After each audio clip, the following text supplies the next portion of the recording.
I am definitely ready for summer, and that is going to include a lot of lounging by the lake. And I actually designed the Chaise lounge last summer, but it got too busy and I never got a chance to build it. So I knew I had to do it this spring so that I can have lots of time to enjoy it this summer. Now, I've already built one of my Chaise loungers, and I'm going to be building a second one. And the reason I started with the first one is because it's got some moving parts I had to figure out. Because a Chaise lounge is not a true lounger unless you can adjust the back. And this one has 3 different angles for you to relax on, or the option to lay it totally flat and get the perfect tan. And while all of these moving parts may look a little complicated, I have partnered with Craig Jag to use pocket holes to build this lounger, and I'm breaking down all the steps so that you can follow along. I also have designed the Chaise lounge to fit a standard lounge cushion, so you can create the perfect place to enjoy your summer. And I can't wait to get building the second one. The first step is going to be cutting all of the pieces for the frame of the chair, and that is mostly done out of 2x4s, but I also have a 2x6 leg.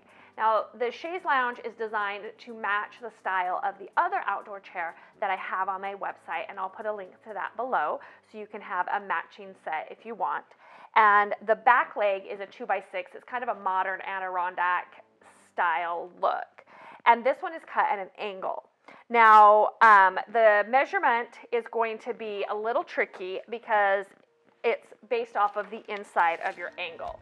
So I've already cut one side to the 37.5 degrees, which I'll lock it in there. Then with my angle cut on the first end, I can measure and mark out my measurement. And I'm just marking it right on the edge because I'm going to use my speed square to mark my cut line. And if I put the pivot point right here on my mark, and then I line up with the same 37.5 degree angle on the edge, I can draw my line. And that'll give me the proper length. Then all I have to do is line that up with my blade. And then I repeat.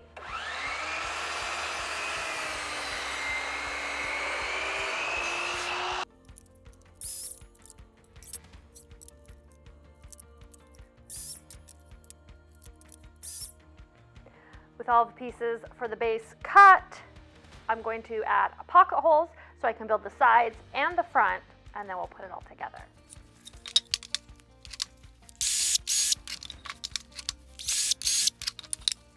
When adding pocket holes to our angled boards, it is very important to make sure that you put the pocket holes on opposite sides so that the boards are mirrored when they're assembled.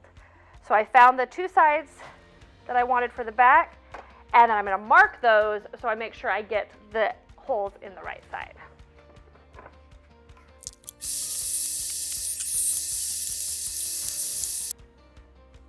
Okay, now I'm going to build the legs or the sides and then the very front of the base.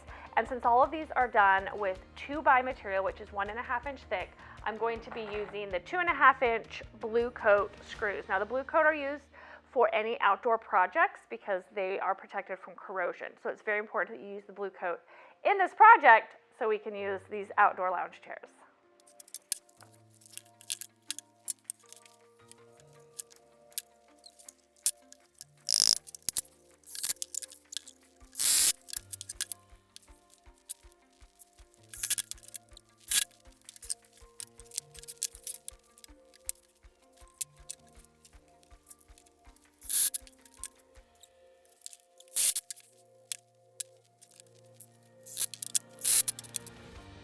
Okay, I've got the pieces here assembled. Now, for the front of the Chaise, I did set back this 2x4, 1/4 inch.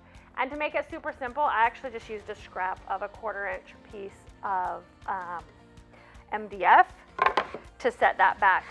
And the reason I did that is because I'm using 2x4s that are just your construction lumber and they have a rounded edge.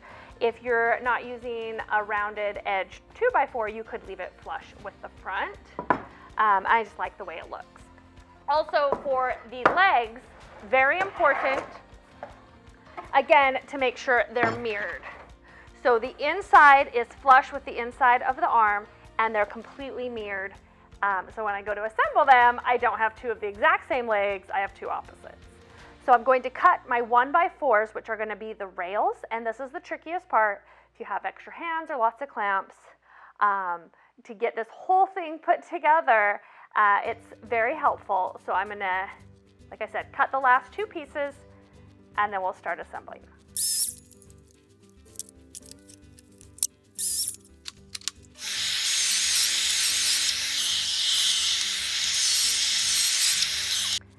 Okay, so the first chaise, I struggled with this step a lot. So I'm hoping the second way of doing it will be a little bit easier. So I've got my 2x4 rails, and I'm actually got pocket holes on just one end, and that end will be attached to the front. But I'm gonna start by attaching this to the sides, then I can attach the front, and hopefully it'll be a lot easier. I'm actually going to use the second one as a floor for measuring, because measuring off of this angle can be a little bit tricky.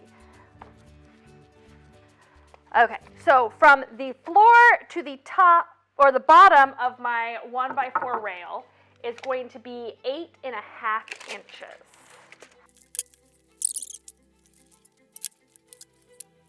And then from the front,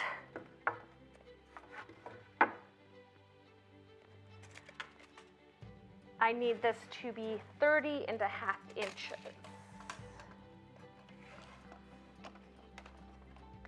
And I'm making the mark on the side because that is what I'll be able to see here.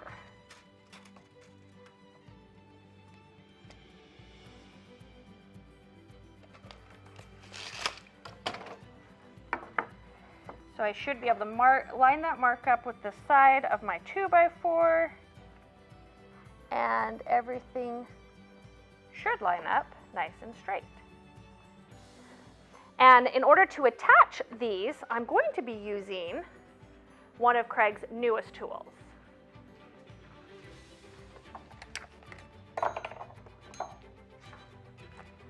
So this is the quick flip. So on one side it has a pre-drill, and on the other side it has a driving bit. And what this is going to allow me to do is to use these same blue coat screws in order to attach these without pocket holes. I'm just going to go straight in to the board with some wood glue. Now for the length, I'm not going to be using 2.5 inch screws because that would be too long and they would stick out the front. So for these, I'm using 1.25 inch screws, and with that pre-drilled in, it's gonna attach those very nicely. Now, one more thing to note before I attach these is for the back area, I'm going to be attaching later a piece to put all of the slots in for the back to move on. And so that, I want to make sure that my screws are not gonna be in the way of that. So I'm going to measure out where I'm going to put those screws and mark it first so that it doesn't end up being in the way later.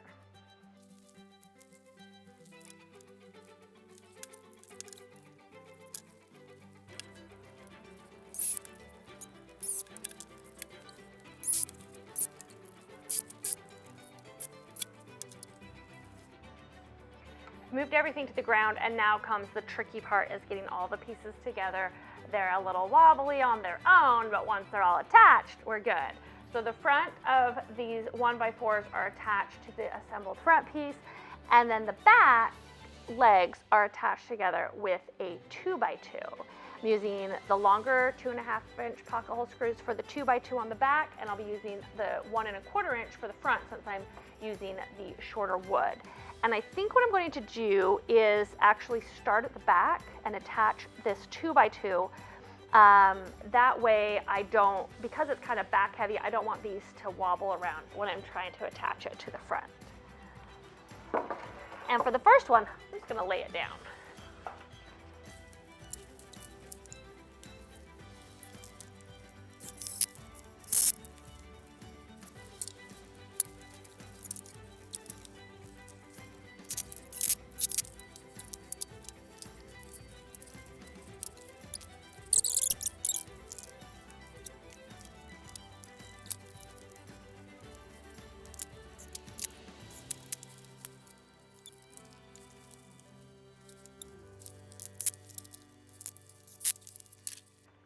Before I can attach the slats for the seat, we're going to be putting in some 1x2s, and these will go in along the side of these rails. I'll set them down 3/4 of an inch because that is the thickness of the 1x material I'm using for the rails, and then I can, the slats, and then I can put those right on top. I'm going to be tacking it in just to start with a few finish nails. This is not necessary, but it's going to make it a lot easier for me. It's basically going to hold it in place, and then I will secure it with the Craig quick flip. And I'm going to be securing it with 1 1/4 inch blue coat screws throughout, except for I'm going to put one screw right here over the arm of the base, and I'm going to do that one as a 2 1/2 inch screw. So not only will it go into the rail to secure it, it'll actually secure it right here to the leg, make this thing super sturdy. And once I get that done, I can start adding slats in.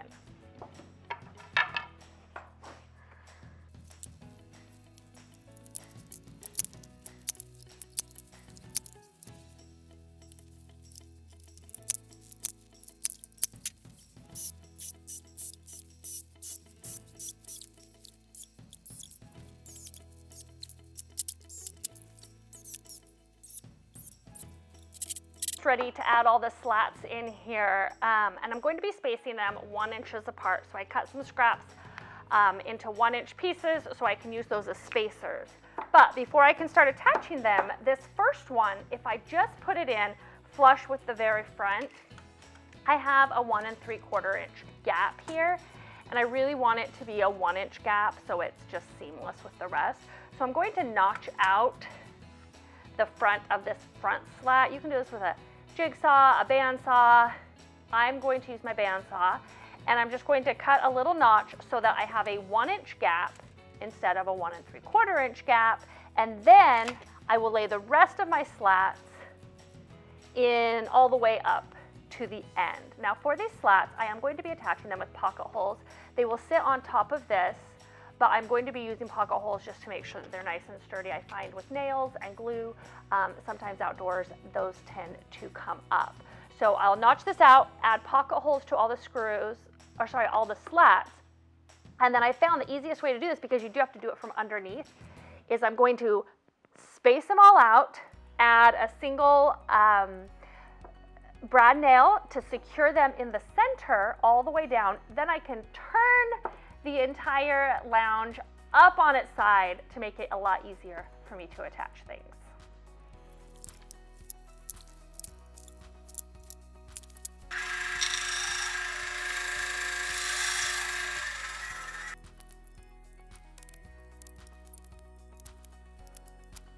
Okay, one last piece to do before moving on to the seat back, and that is attaching the pieces that will have the slots for the seat back to sit into. And we're going to do that, make it super easy. I've got these. Now I did trim these down from scraps of the 1x4 into 2 inches thick. If you don't have a way to rip down the boards, you could use 1 1/2 inches. It might not be as sturdy, or you could use a 1x3, which is 2 1/2 inches, and just have it stick out below the side rails a little bit. And the reason it needs to sit down from the top about 1 1/2 inches, because otherwise it will get in the way of it laying flat. And I discovered that when I first started messing with this. So what we're going to do is measure out where we're going to drill holes, and I'm just going to use a 1 inch Forstner bit and drill holes right through, trim it up with my bandsaw. You could again use a jigsaw, and then we'll have the perfect place for the back to sit into. So in order to do this, again, it's very important that these are mirrored. You don't want them to be the same, and the reason I say that for the drilling through, making sure it's mirrored, because if it blows out on the back, you put that on the inside, and then it just vanishes.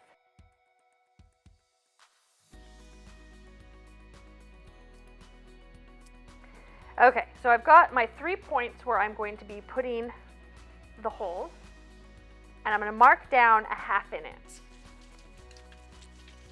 And I love this multi-tool for things like this. So I'll set it to 1/2 inch, and I'll just make a little mark there. Okay, so now when I drill through, I'm going to use a 1-inch Forstner bit, and I'm going to drill through.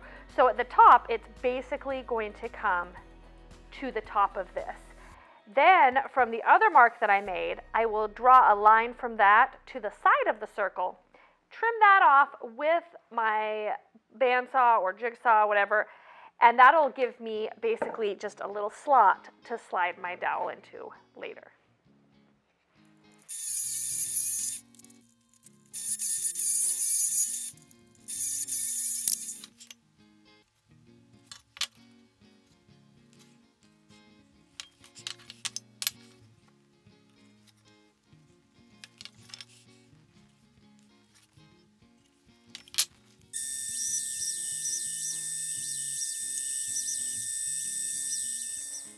Okay, so I've got my pieces cut out, and I'm going to be attaching them to the rail here.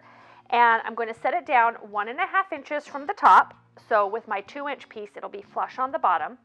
And then remember how we didn't include any screws up top, we just put them down below.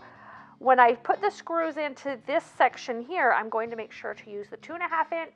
And then when I put screws into this, I'm going to use the 1.25 inch, and I'm going to attach it all with this quick flip.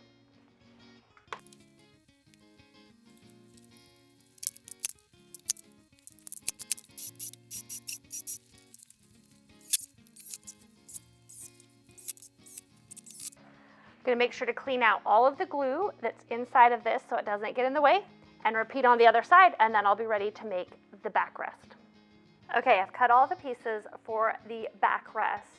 And I'm going to take these smaller pieces to the Kreg jig and put in pocket holes so I can assemble the entire thing. But before I do that, I want to talk about the first moving part. Now, all of these parts, I'm going to have a pivot point. And what I've discovered, the best way to deal with this is this little screw called a shoulder screw.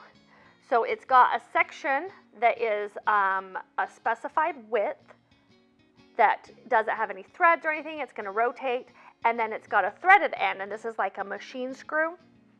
So you do need to have something for that to thread into, and the solution for that is what's called a threaded insert. So this threaded insert, we drill a hole, we insert that into the wood. Now this threads right into it. It's a nice tight, secure thread, but because of the shoulder, it's allowed to freely move to allow my back to move up and down. And after attaching these threaded inserts to the back on the last one fully assembled, I decided this time it'll be a lot easier to do it into just the 2x4s without it fully assembled. So I need to start by adding my threaded insert. So I'm going to measure up 3/4 inch and then center it on these two boards, which will be 3/4 inch in, and mark my hole. Then I'm going to use the specified drill bit. Now this one, for this particular threaded insert, it says it's a 9/32, and I'll use that to drill a hole at that point. Now I'm going to be using this fancy new tool from Kreg, super helpful. It allows you to drill straight up and down. Now I am using a 9/32 drill bit, and this does not have a 9/32 on it, but it does have a 5/16, and it's just a little bit, 5/16 is just a little bit too big, but it'll at least help me keep mostly vertical so I don't end up with a little bit off, because the last one was definitely a bit of a challenge with it all fully assembled, so I think this will be very helpful. Then I can attach my threaded insert, And this one for the 10/22, which is what I'm using for the 1-inch threaded insert for the back, actually came with this little tool to attach it. Or you can just use an Allen wrench, and you just put that on the hole and screw it in, and it is ready to go. Then I can assemble the back, and then we'll talk about all of the pieces for the backrest, my second moving part, and then our chair's ready to lounge around on.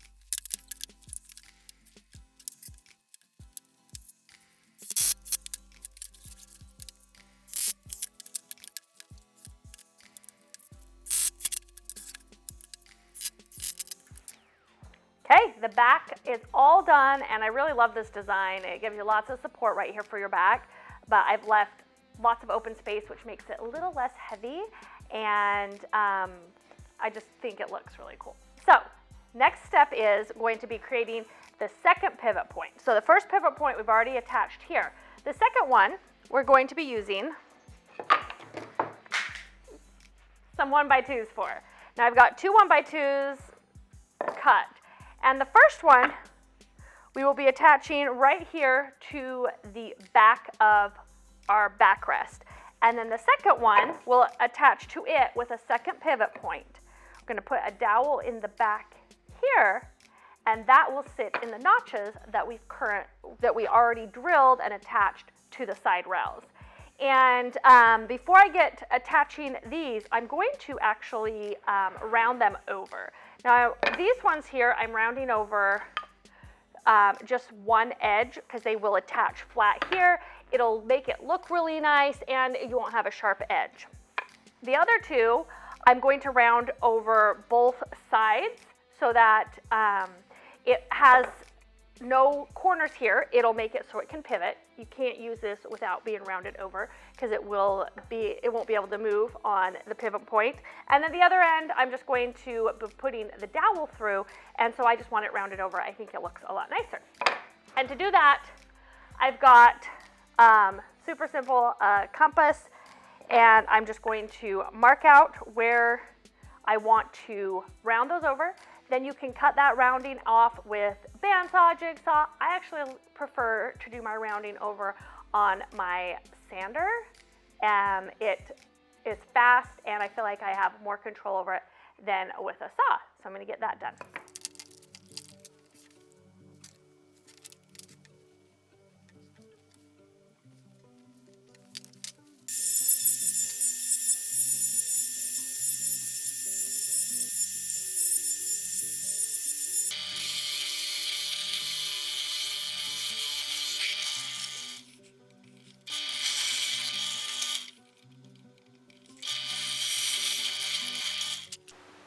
Okay, so I've got all my pieces prepped. I've got the 2 pieces that I drilled the hole the size needed for my threaded inserts. Then I've got the other pieces that I have holes drilled for the dowel on the one end. And then the other one is the exact size I need for my 3/4 inch length shoulder screw. And so that'll slide in and be able to pivot on that shoulder. And so these two, so this one is a 1/4-20 threaded screw. Okay, so with all the pieces together, we're going to start assembling. The threaded insert goes into the hole, and this one didn't come with a tool, but I just am using an Allen wrench.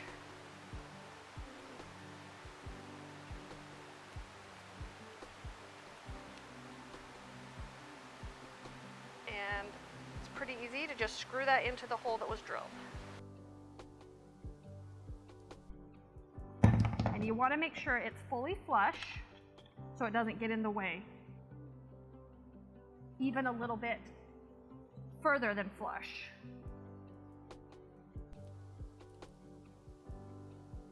This one, my hole ended up being right on a knot, so it's a little bit trickier to get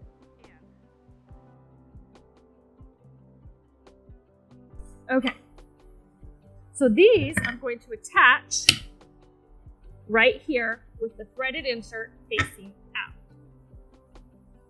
For this piece, I'm going to insert the dowel all the way through. And I'm going to leave that right now. I'm going to get these attached first.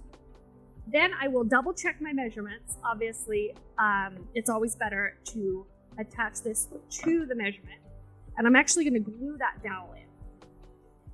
Let that dry, and then we're ready to assemble.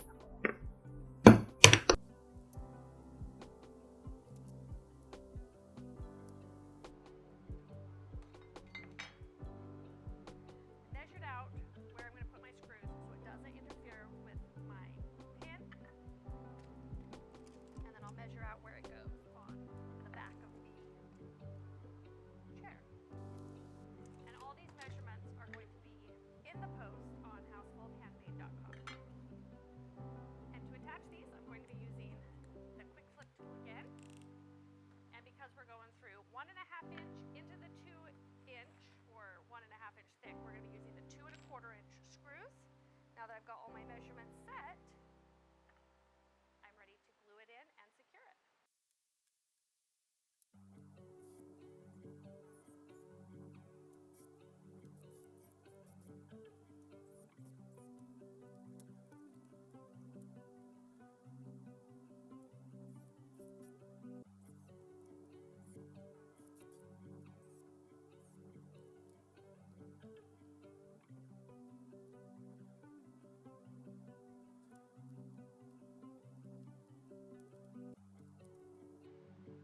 Okay, so I'm going to let this sit and dry, and we're going to take the back over to the rest of the chaise and get it attached.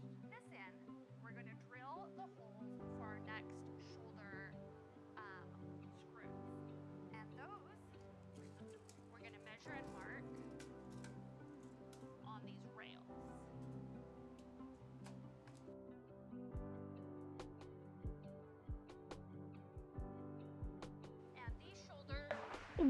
Shoulder screws are 1 inch shoulder, and those use a 1/4 inch hole. So I'm going to use my Craig tool because it has a perfect 1/4 inch hole.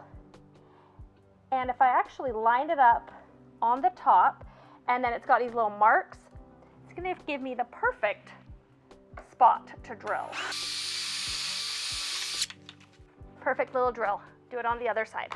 So now I should be able to lay this right on top, and it'll actually lay very nicely because you've got all of the supports that'll hold it when it's flat. And then it's just a matter of lining this up. So we put our shoulder screw in the hole and line it up with the pivot point, and then screw it in.